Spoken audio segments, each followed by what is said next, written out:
दुनिया को मानवता और शांति का संदेश देने वाले तथागत भगवान बुद्ध, संत कबीर, संत गुरु रविदास जी, गुरु नानक देव जी, ज्योतिबा फूले जी, सावित्रीबाई फूले जी, फातिमा शेख जी,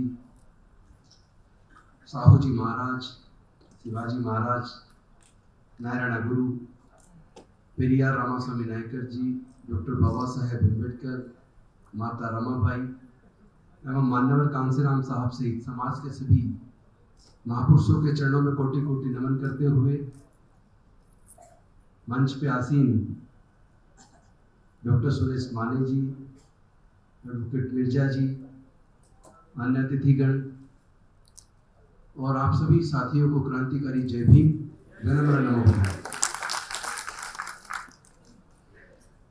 वैसे तो इस सब्जेक्ट पे जो SC ST OBC माइनॉरिटीज के जो प्रतिनिधि संसद में हैं, विधानसभाओं में हैं, क्या वो वास्तव में समाज को रिप्रेजेंट करते हैं, या जो डॉक्टर बाबा साहेब अम्बेडकर जी ने जो पॉलिटिकल रिप्रेजेंटेशन दिया वो सफल हुआ या असफल हुआ, उस पर क्या किया जाए, ये आज का सब्जेक्ट है।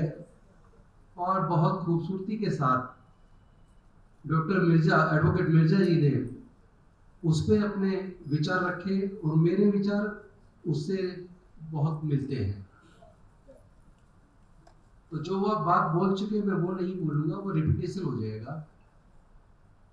लेकिन मैं एक बात कहना चाहता हूं कि डॉक्टर बाबा साहेब अम्बेडकर जो पॉलिटिकल रिप्रेजेंटेशन दिलवाना चाहते थे, एक्चुअली ये वो वाला रिप्रेजेंटेशन है नहीं। वो तो सेपरेट इलेक्टोरल उन्होंने मांगा था। तो जब मांगा था तब वो जानते थे कि अगर हमें सेपरेट इलेक्टोरल मिला, हमारे पृथक निर्वाचन क्षेत्र हुए, हमारे नेता को चुनने का अधिकार हमारे ही लोगों को हुआ, तो वो हमारा सच्चा रिप्रेजेंटेटिव होगा। और अगर वो सच्चा रिप्रेजेंटेशन नहीं करेगा, अगली बार हमारे लोग उसे सत्ता से बाहर कर देंगे। लेकिन गांधी जी बहुत चालाक थे।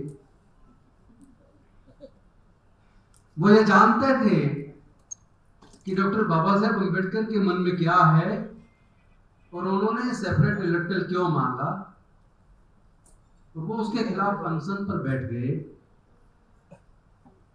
और उसके बाद जो 24 सितंबर 1932 को पूना पैक्ट हुआ, जिसके बदले में ये वाला पॉलिटिकल रिप्रेजेंटेशन मिला जिसकी आज हम चर्चा कर रहे हैं।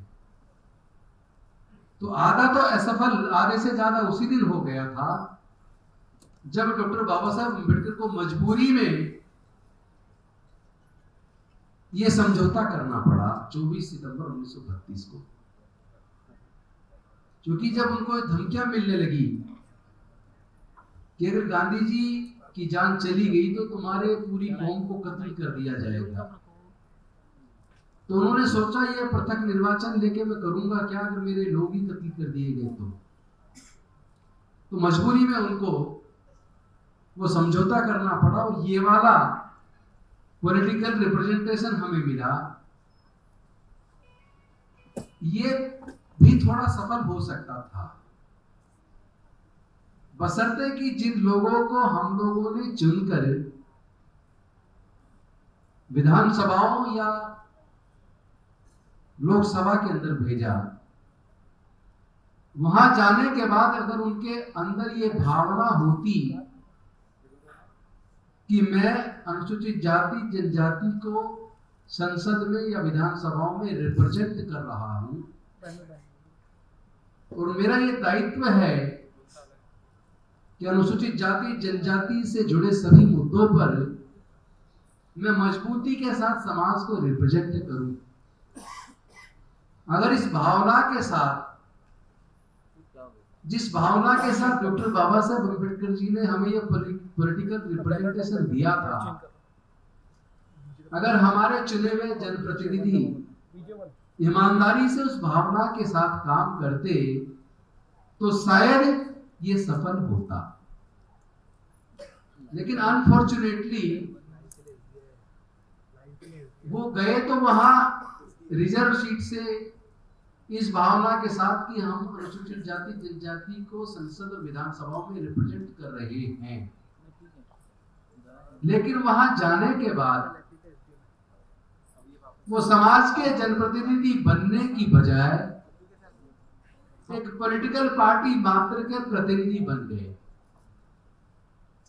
उन्हीं की आंखों के सामने हमारे समाज के हक और अधिकार छीनते चले गए, और वहां उस समय जब उन्हें बोलना चाहिए था, वो बोलने की बजाय मूक दर्शक बनकर हमारे खिलाफ आने वाले प्रस्तावों को पास करवाने वाले लोगों में शामिल हो गए। तो ये प्रतिनिधित्व खेल साबित हुआ। इसमें सबसे ज्यादा समझने वाली बात यह है कि जो डॉक्टर बाबा साहेब अम्बेडकर जी ने हमें एक बहुत बहुमूल्य चीज दी थी, one man one vote one value. और ये भी कोई आसानी से नहीं मिला ये अधिकार वोट का। जब संविधान सभा के सामने यह विषय विचाराधीन था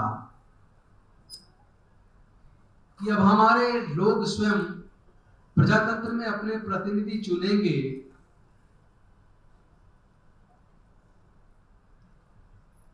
तो हुआ ये, वोट का अधिकार किसको दिया जाए। जब इस बात पे चर्चा शुरू हुई संविधान सभा में, तो बहुत सारे संविधान सभा के सदस्य इस मत में थे कि जो इनकम टैक्स पे करते हैं उनको वोट का अधिकार मिलना चाहिए, और कुछ लोग इस मत में थे कि इनकम टैक्स पे के साथ साथ जो बड़े जमींदार हैं या जो ग्रेजुएट हैं उनको भी वोट का अधिकार मिलना चाहिए। तो डॉक्टर बाबा साहेब अम्बेडकर जी ने सोचा कि संविधान सभा के सदस्य ज्यादातर जिन 3 कैटेगरी के लोगों को वोट का अधिकार देने का पक्ष कर रहे हैं, हमारे धर्मशास्त्रों में जो धार्मिक बंदिश थी कि देश में दलितों, अछूतों, पिछड़ों को पढ़ने का अधिकार नहीं है, संपत्ति का अधिकार नहीं है, व्यापार करने का अधिकार नहीं है, तो धार्मिक इस बंदिश की वजह से ना तो हमारे लोग ग्रेजुएट बन पाए, ना हमारे लोग इनकम टैक्स पेई बन पाए, ना हमारे लोग जमींदार बन पाए। तो इसका मतलब ये हुआ, अगर संविधान सभा का वो प्रस्ताव पारित हो जाता तो देश में केवल 5% लोगों को वोट डालने का अधिकार होता। तो जो 5% लोग सरकारों को चुनते, वो सरकारें केवल उन 5% लोगों के लिए काम करती। फिर हमारे लिए कोई स्कूल, अस्पताल या कोई विकास के काम नहीं हो पाते। लेकिन डॉक्टर बाबा साहेब अम्बेडकर चूंकि इस बात को जानते थे, समझते थे, तो आज के हमारे जो रिप्रेजेंटेटिव हैं, सांसद या विधायक, अगर आज के समय में इस तरह का कोई प्रस्ताव आता तो वो मूक दर्शक होकर उसको पास करवा देते। लेकिन डॉक्टर बाबा साहेब अम्बेडकर अकेले उस पूरी संविधान सभा के सामने अड़ गए, और उन्होंने अपनी तर्क बुद्धि से, अपने आर्गुमेंट की ताकत से पूरे संविधान सभा को इस बात को मानने के लिए मजबूर कर दिया कि वोट का अधिकार केवल इनकम टैक्स पेई को नहीं, केवल ग्रेजुएट को नहीं, केवल जमींदारों को नहीं, भारत में रहने वाले सभी लोगों को बिना किसी पक्षपात के समान रूप से, चाहे वो गरीब हो या अमीर हो, स्त्री हो या पुरुष हो, किसी भी क्षेत्र के हो, किसी भी भाषा को बोलने वाले हो, किसी भी संस्कृति को मानने वाले हो, किसी भी जाति और किसी भी धर्म के हो, सभी को समान रूप से वोट का अधिकार मिलेगा और सबके वोट की कीमत बराबर होगी। हमने गलती ये की कि वो तो अपनी काबिलियत और अपनी बुद्धिमत्ता से पूरी संविधान सभा को एग्री करके हमारे वोट के अधिकार को सुनिश्चित कर गए, लेकिन हम लोगों ने अपनी वोट की कीमत को समझा नहीं। हम लोगों ने अपनी वोट को 1000-2000 रुपए में, शराब की बोतल में, 10-5 किलो अनाज में अपनी वोट को बेच दिया। और हम लोग ये भूल गए कि जिन पूंजीपतियों के पैसे से ये राजनीतिक पार्टियां हमारे वोट को खरीदती हैं, जीतने के बाद, सत्ता में आने के बाद वही राजनीतिक पार्टी हमारे बच्चों के भविष्य को और देश के भविष्य को उन पूंजीपतियों के हाथों बेच देती है।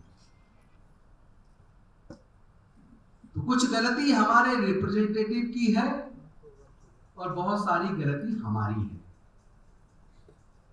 जो लोग वफादार नहीं होते, जो लोग बार बार धोखा देते हैं, हम ऐसे लोगों को फिर क्यों चुन देते हैं?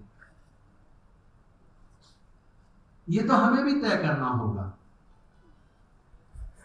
कुदरत ने जाति नहीं बनाई, कुदरत ने धर्म भी नहीं बनाया। दुनिया को 550 साल पहले सिख धर्म मिला, दुनिया को 1400 साल पहले इस्लाम मिला, दुनिया को 2000 साल पहले ईसाई धर्म मिला, दुनिया को 2550 साल पहले बौद्ध धर्म मिला, दुनिया को 2600 साल पहले जैन धर्म मिला, दुनिया को लगभग 4000 साल पहले सनातन धर्म मिला। उसी आसपास में जोरोस्ट्रियन मान लीजिए, यहूदी उसके बाद मान लीजिए, आसपास मान लीजिए। लेकिन अगर 4000 साल से पीछे जाएं, उस वक्त तो दुनिया में ना कोई जाति थी, ना कोई धर्म था, लेकिन इंसान था। भारत को छोड़ दे तो दुनिया के बाकी देशों में जातियां नहीं है। हमारे इस सब्जेक्ट पे मैं बात करूं, फेल होने का एक कारण और है कि हम लोग जातियों में पहले बांटा किसी साजिश के तहत किसी पर्टिकुलर चालाक लोगों ने। आज हम जाति में बटे हैं अपनी मर्जी से, और सबसे ज्यादा दुख तब होता है जब हम अपनी अपनी जाति को ऊंचा बताने लगते हैं। जिस क्षण हम अपनी जाति को ऊंचा बताते हैं, किसी दूसरी जाति को नीचा बताते हैं, उसी क्षण हम जाति व्यवस्था को मजबूत कर देते हैं। और जाति की वजह से जातिगत उत्पीड़न है। आज हम अपनी मर्जी से जाति में बने हुए हैं, तो जब तक जाति रहेगी तब तक जातिगत उत्पीड़न बना रहेगा। डॉक्टर बाबा साहेब अम्बेडकर इस बीमारी को समझ गए थे, इसीलिए उन्होंने कहा था मैं भारत को बौद्धमय करूंगा, और वो जातियों को खत्म करके अपने लोगों को जातियों से बाहर निकाल के बौद्धमय भारत का निर्माण करना चाहते थे। लेकिन दीक्षा के 1 महीना 22 दिन बाद वो महापरिनिर्वाण को प्राप्त हो गए। और हम सब लोग कहते हैं बाबा साहेब अम्बेडकर को मानते हैं, लेकिन अनफॉर्चुनेटली हम बाबा साहेब अम्बेडकर की बात को नहीं मानते। और जब हम डॉक्टर बाबा साहेब अम्बेडकर की बात को नहीं मानते, तो फिर उनका दिया हुआ हर संविधान का शब्द या जो कुछ भी हमें उससे मिला, वो आज इसीलिए छीन भी रहा है। इसीलिए हमारे चुने हुए जो रिप्रेजेंटेटिव होते हैं, उन्हें ये डर ही नहीं है कि अगर मेरे लोग नाराज हो जाएंगे तो मैं अगली बार जीतूंगा नहीं। फिर ऐसे लोग चुन जाते हैं और वो हमारे ट्रू रिप्रेजेंटेटिव नहीं बन पाते। वो जिस पार्टी से जीत के आते हैं वो उसके हिसाब से चलते हैं, चाहे बेशक उस सत्ताधारी पार्टी के द्वारा ऐसा सदन में प्रस्ताव क्यों ना लाया जाए जिससे हमारे समाज के सारे अधिकार छीन लिए जा रहे हो। वो वहां समाज का सच्चा प्रतिनिधित्व करके उसका विरोध करने की बजाय वो हमारे अधिकार छीनने के प्रस्ताव के समर्थन में अपना वोट देता है, और उसी क्षण अपने समाज के हक और अधिकार को छीनवा देता। तो थोड़ा हमें भी अपनी भूमिका को समझना होगा, अपने हिस्से की ईमानदारी बरतनी होगी। जब हम खुद ईमानदार नहीं हैं, हम खुद अपने वोट की कीमत को नहीं समझ रहे हैं, तो जो रिजर्व सीट से जीत कर जाएंगे वो अपने आप को रिप्रेजेंटेटिव कैसे मानेंगे? इसलिए धोखा साबित हुआ। लेकिन अगर इसमें अमेंडमेंट की बात करें, अमेंडमेंट करेगा कौन? क्या आपके हमारे सोचने मात्र से अमेंडमेंट हो जाएगा? अगर हम और आप बैठ के करें भी इसका एक तरीका है, सेपरेट इलेक्टोरल कर दो, क्या ये हो जाएगा हमारे कहने से? मुझे लगता है कि एक गलती जो सबसे बड़ी हमने दोहराई है वो ये है कि हमने डॉक्टर बाबा साहब अम्बेडकर को और माननीय कांचीराम साहब को आधा अधूरा पढ़ा। हम ये सभी लोग कहते हैं कि बाबा साहब अम्बेडकर और माननीय कांचीराम साहब दोनों ने कहा था कि ये राजनीतिक चाबी वो मास्टर की है जो सारे ताले खोल देती है, और हम सब उस राजनीतिक मास्टर की को पकड़ने में लग गए। क्योंकि जो उन्होंने बाबा साहब अम्बेडकर जी ने और माननीय कांचीराम साहब ने जो बाद में बात पूरी जो की है वो पूरी हमने सुनी नहीं। हमने वही अपने आप को रोक लिया कि मास्टर की है, ये सारे ताले खुलती, इसने राजनीतिक चाबी कब्जाओ। क्या जिन हमारे लोगों ने राजनीतिक चाबी कब्जाई, क्या सारे ताले खुल गए? क्यों नहीं खुले? इसीलिए नहीं खुले कि डॉक्टर बाबा साहब अम्बेडकर जी ने और माननीय कांचीराम साहब ने केवल उस मास्टर की को कब्जाने की बात नहीं कही थी, उन्होंने साथ में यह भी कहा था जिसकी सामाजिक शक्ति मजबूत होती है उसकी राजनीतिक ताकत मजबूत होती है, जिसकी सामाजिक जड़ें मजबूत होती है उसकी राजनीति मजबूत होती है। तो हमने सामाजिक शक्ति का निर्माण करने पर ध्यान नहीं दिया, हम जातियों में बटे रहे। और ये जो मास्टर की है ये इतनी भारी है कि बिना सामाजिक शक्ति वाला कोई अगर इस मास्टर की को पकड़ता है तो इस मास्टर की से ताले खोलने की बजाय, अपनी इच्छा से उस चाबी को घुमाने की बजाय वो उस चाबी के हिसाब से घूमने लगता है। तो अभी तक जो हमारे नेता हुए जो इस मास्टर की को पकड़ने के लिए गए, चाबी तो पकड़ी पर अपनी मर्जी से उसे घुमा नहीं पाए, क्योंकि वो इतनी ज्यादा भारी भरकम है कि उस मास्टर की को अपनी इच्छा से घुमाने के लिए एक मजबूत ग्रिप यानी एक सामाजिक शक्ति होनी चाहिए जो आरएसएस के पास है। आरएसएस ने सामाजिक शक्ति पहले बनाई, फिर राजनीतिक शक्ति चाबी को कब्जाया और उस चाबी को अपनी मर्जी से घुमा रहे। आज अगर वो कह दे मोदी जी रिजाइन करो, तो मोदी जी की हिम्मत नहीं है कि आरएसएस के आदेश का अवहेलना करे। लेकिन अगर हमारा समाज अपने किसी नेता को कहे तुम इस कुर्सी से रिजाइन कर दो, तो क्या हमारा नेता रिजाइन करेगा? नहीं करेगा। क्यों नहीं करेगा? क्योंकि हमने सामाजिक शक्ति का निर्माण नहीं किया, क्योंकि उसे ये एहसास ही नहीं है कि ये समाज अगर चाहेगा तो मैं जीतूंगा और ये समाज नहीं चाहेगा तो मैं नहीं जीतूंगा। तो मैं तो अपने शब्दों में, क्योंकि बहुत सारी बातें मिर्जा साहब ने कही है, मैं उनको रिपीट नहीं करूंगा। मैं सिर्फ एक बात कह के अपनी वाणी को विराम दूंगा कि एक तो उन्होंने जो डॉक्टर बाबा साहब अम्बेडकर पूरा जीवन के संघर्ष से हमें देकर गए, हमारे पढ़ाई लिखाई के रास्ते खोल कर गए, हमारे व्यापार करने के रास्ते बनाकर गए, हमारे नौकरियों में आने के रास्ते बनाकर गए, वो रास्ते एक साजिश के तहत सरकारों ने पिछले 40 सालों में धीरे धीरे करके बंद कर दिए हैं। एजुकेशन को इतना महंगा कर दिया है कि हमारे हाथ से एजुकेशन छीन गई है। अब हमारे बच्चे हायर एजुकेशन में भविष्य में आने वाले समय में 99% लोग नहीं जा पाएंगे, क्योंकि वो खर्चा लाखों रुपए में होगा और हमारे 99% परिवार उस लाखों रुपए का खर्चा उठाकर अपने बच्चों को नहीं पढ़ा पाएंगे। दूसरी तरफ जितने सरकारी संस्थान थे जहां रिजर्वेशन की वजह से हमारे लोग आ जाया करते थे, वो ज्यादातर सरकारी संस्थान प्राइवेटाइज हो गए हैं। वहां अब आपके लिए नौकरियां खत्म हो रही है। ऊपर से ठेकेदारी प्रथा लागू करके हमारे रास्ते बंद किए हैं। और तीसरा जो ये लेटरल एंट्री है, अभी तो ये डायरेक्टर जॉइंट सेक्रेटरी बनाने पर है, प्रयोग करके देखा है, किसी ने विरोध मजबूत किया नहीं, तो प्रयोग सफल रहा, उसको वो और ज्यादा पूरे देश में बढ़ाएंगे।